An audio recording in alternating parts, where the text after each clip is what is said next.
Allah menunjukkan pada kita yang paling utama. Jika Anda diberi kesempatan oleh Allah untuk meminta apapun yang baik-baik dan dikabulkan, dan Anda bingung mau minta apa, maka Allah berikan petunjuk kepada kita.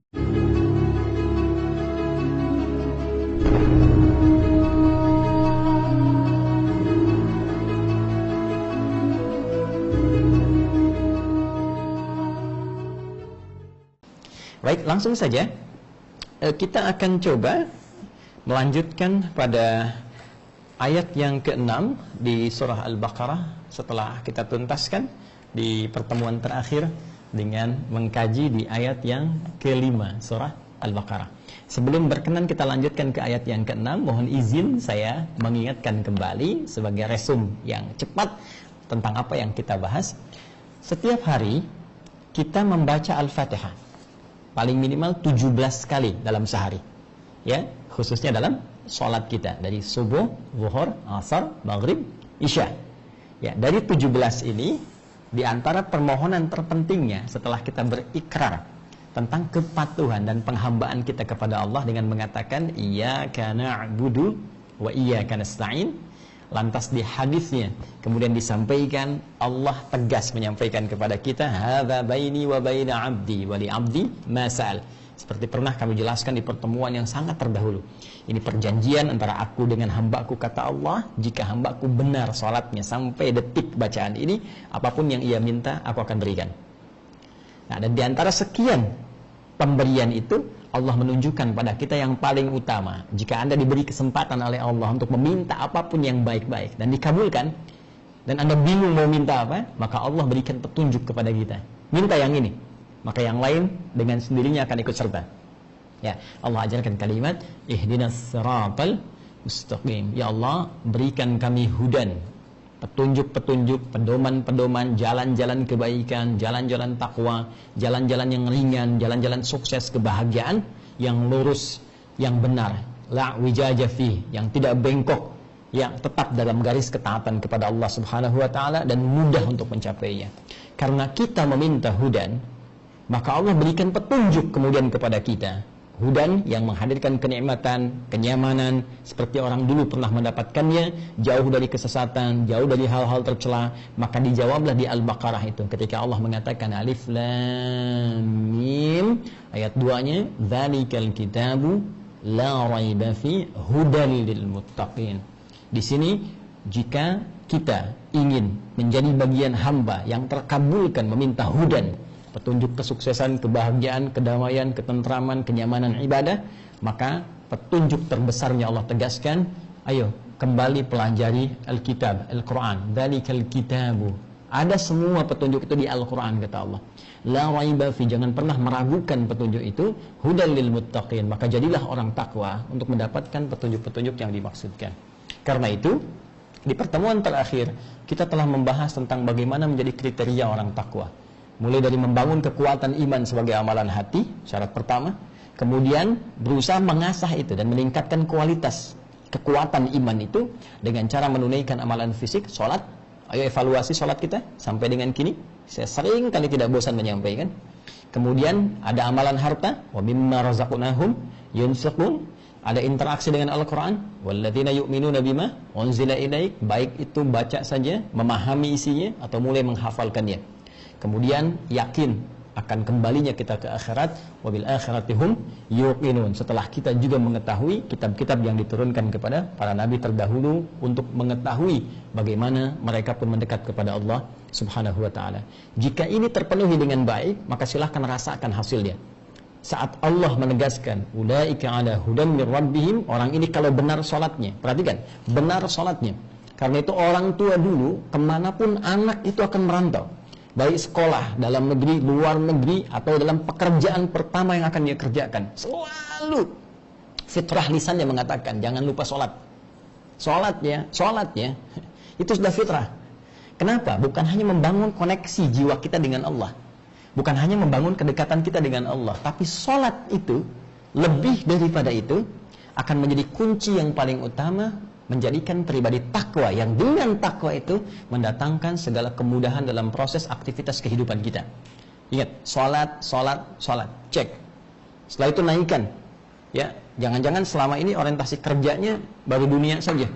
Ya, sukses untuk dunia, gitu kan? Capaian-capaiannya dunia, untuk rumah, untuk kendaraan, untuk pakaian, ya belum ada yang kemudian dengan harta itu menjadi tabungan akhirat yang bonus dunianya bisa memberikan percepatan ketentraman dalam kehidupan. Harta itu kan sifatnya 3, gitu kan? Yang dimakan, yang disimpan, ya kan? Yang disedekahkan, diinfakkan, sedekah. Ya. Yang dimakan, mohon maaf, pada akhirnya menjadi kotoran. Silahkan cek kalau tidak percaya. Baik sifatnya cairan ataupun yang padat, pada akhirnya kembali menjadi apa? Kotoran. Yang disimpan biasanya menjadi rebutan, ya. Atau paling positif menjadi warisan.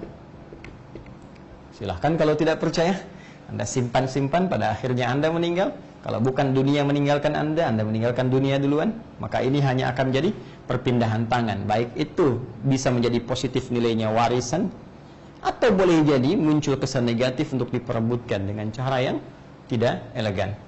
Yang terakhir yang disedekahkan ini yang sifatnya abadi, dan ini penunjuk sinyal takwa yang mendekatkan pada nilai-nilai kebaikan, kemuliaan, nilai-nilai ketentraman, nilai-nilai kedamaian, ya, dan berbagai keutamaan lainnya. Maka cek, jangan-jangan selama ini usaha untuk mendapatkan harta itu baru kesini mungkin, sehingga kadang diarahkan oleh Allah, kamu ini kok gimana, katanya pengen ke surga, ya kan? Katanya surganya pengen Firdaus, katanya pengen berjumpa dengan Rasulullah, tapi selama ini hidupnya cuma sampai di level 1 saja. Kok hartanya cuma bertransformasi di kotoran saja? Lantas apa bekal yang mau dibawa ke akhiratnya nanti? Untuk bekal surga yang didambakan itu? Karena itu penting melihat dengan iman. Kadang-kadang di titik ini ada beberapa petunjuk perubahan yang Allah sampaikan kepada kita. Tiba-tiba proyek misalnya kelihatan macet, jangan dilihat macetnya dulu, coba cek di rekeningnya mungkin, ya. Nih, masih belum tersalurkan, masih ada yang tercatat untuk bisa mendapatkan hasil manfaat. Untuk keluarga besar bisa dilihat, mungkin anak-anak sekolahnya belum baik, ya? Belum dekat dengan Allah, pakaiannya belum bagus, ya? Makanannya belum sempurna, atau Anda bagus tapi saudara-saudara ada yang teriak, ya? Belum mendapat perhatian dan sebagainya, cek dulu ini. Tuh. Atau mungkin yang dikumpulkan baru sampai sini level kedua.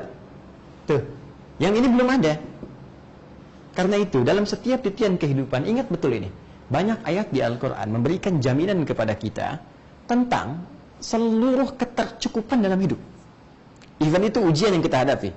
La yukallifullahu nafsan illa wus'aha. Quran surah kedua ayat 286. Allah tidak mungkin menguji seorang hamba di luar batas kemampuannya. Jadi kalau ada orang sakit atau di pekerjaan ada kesulitan, kehilangan proyek tertentu dan sebagainya, ternyata Anda, saya atau kita yang diuji, artinya memang kita sanggup mengatasi itu. Yang lain tidak. Ya, inna ma'al usri yusra. Di balik segala kesulitan ada kemudahan. Paling gampang memahaminya, yakinkan pada jiwa kita, ini pasti selesai. Ini mudah ini, Allah pasti berikan petunjuk. Hanya bagaimana cara kita untuk bisa mendapatkan petunjuk dari Allah untuk mengatasi kemudahan tadi, maka wasilah terbesarnya adalah takwa.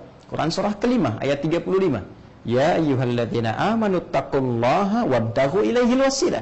Hai orang-orang beriman, tingkatkan takwamu kepada Allah. Dengan peningkatan takwa itu jadikan wasilah untuk bisa mengentaskan segala ujian kehidupan yang tengah kita jalani pada saat ini. Nah, karena itu penting kepada kita semua untuk kembali melihat apa yang kita kerjakan dalam kehidupan ini. Ya, jangan-jangan sampai di sini, jangan-jangan sampai di sini, tapi belum sampai sini. Ini yang kita evaluasi kembali. Karena itu penting bagi setiap insan beriman menajamkan keimanan dia kepada Allah Subhanahu wa taala untuk bisa mendapatkan ini pada akhirnya, ketentraman dalam kehidupan, baik dunia ataupun akhirat. Ingat baik-baik. Keyakinan yang terpenting dibangun oleh kita semua, walladzi qaddara fahada. Dialah Allah yang telah menetapkan kadar, setiap kadar yang menjamin kecukupan hidup